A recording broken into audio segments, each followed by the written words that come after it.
Leo mama, let's get into this new moon we have coming up in Cancer at 24 degrees. This is my third attempt to record this for you. I know my hair is just as lioness as possible, and we're gonna have a little bit of a talk about the spotlight, about mortality, and I did a video a little while ago about how everything was once ambrosia. So looking at how really anything on this planet can be an addiction. Anything. The spotlight can be an addiction. Likes can be an addiction. Being needed is an addiction. Like, there's so much that, and literally anything on this planet you can get addicted to. So there's no judgment here in any capacity. But I would really love for us to focus not on our everyday. I want to float above that, float above your job, float above your career, float above everything, and really looking at your soul's purpose. Why you came to this planet. Why you're here. And this isn't a job. This isn't a title. This isn't a label. This is more woo-woo than anything. But it's kind of like a lot of the transits that we have going on right now, it's a little bit like behind the party. So the image that I'm getting is, think of like a birthday party, a wedding, a baby shower, a birth, whatever it may be that you've been building up for and building up for and building up for, and the party's over and you did it and it went beautifully and the pictures are done and the photo albums are created and the presents have been opened and the thank you notes have been sent out and everything's done, and now it's just life. It's just life. How do you feel now?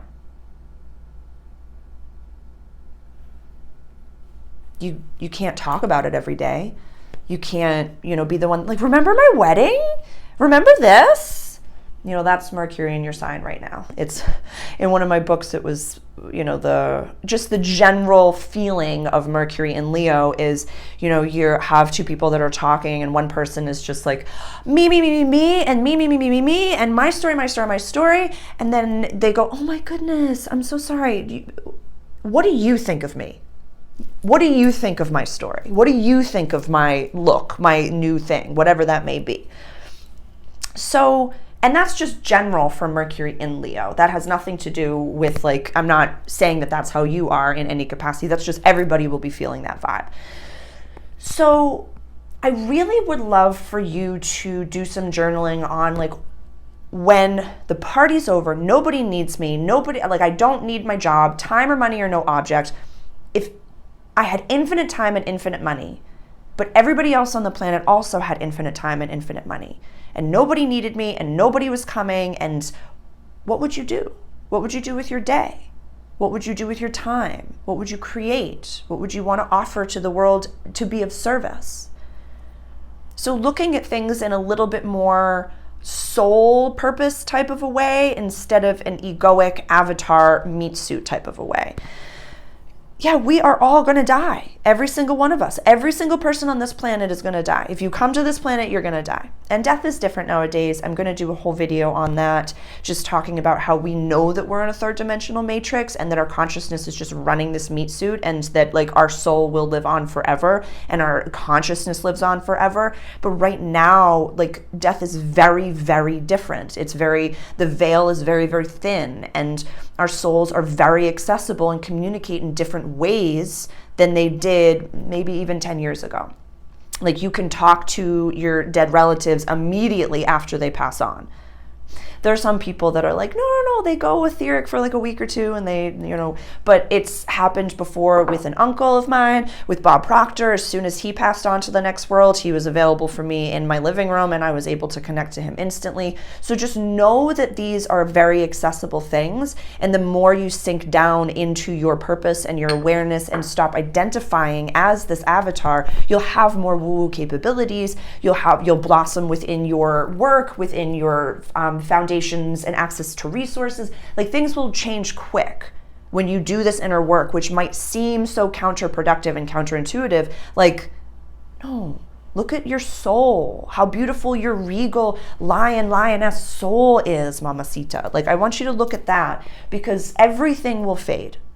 Everything on this planet will eventually be born, living, and die. Everything is a cycle. So look at What is it that we really want, Leo? At the end of the day, nobody needs you. Everybody's got time freedom. Everybody has financial freedom. What is it that you need to feel alive and to feel joy and to feel wonder and vibrancy and laughter and excitement? What are those things that you need? And how can you nourish those things on a more regular basis?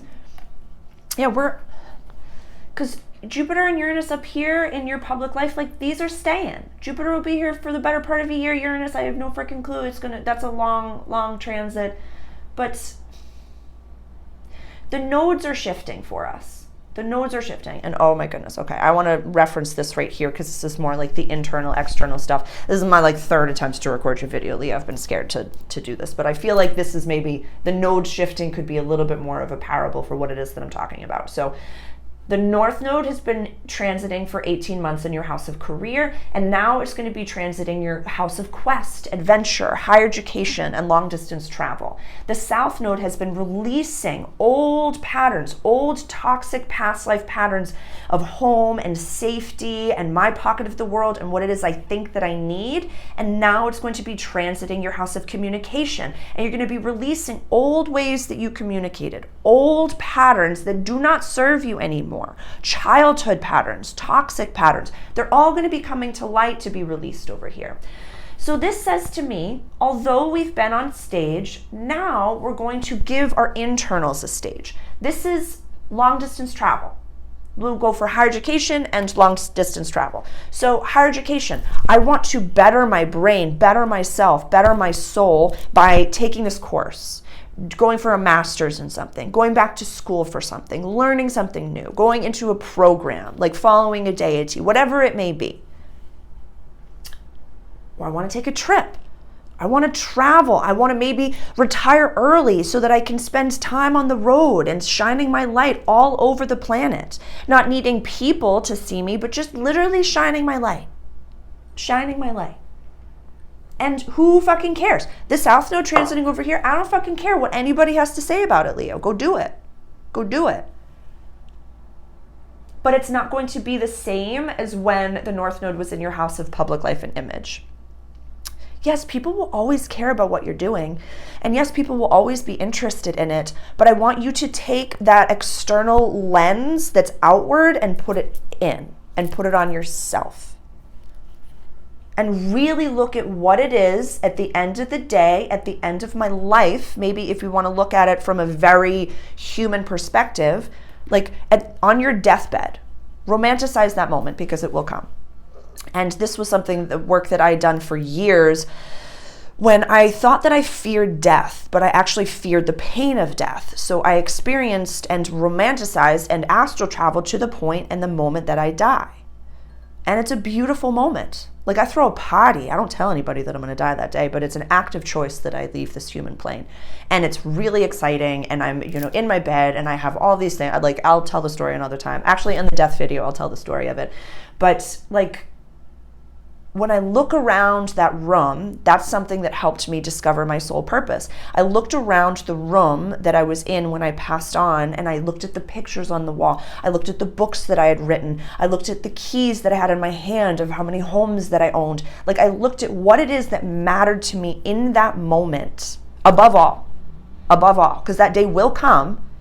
So it won't be like, oh, I'm so glad that, I took that other responsibility at work and that I, made a little bit extra money and I did this. It's like, no, I'm actually so grateful that I learned this new meditation technique so that my everyday life was joy-filled and bliss-filled. And I felt my nervous system was calm and I felt incredibly supported within my community. Very, very different. So not so much what the avatar, the ego wants, but what my soul wants. Really looking at that. Really, really looking at that. Yeah, we Mars is in our house of money over here. So if you are keen for a raise right now, maybe would be a good time to start drafting something for it. I don't see anything wrong with that. I'd say really drafting a proper proposal. Your words, you'll still shine. Maybe do it before the Venus retrograde on the 22nd, and then wait until after, where Venus goes direct again. Where is that? I feel like I have it written down somewhere in my journal.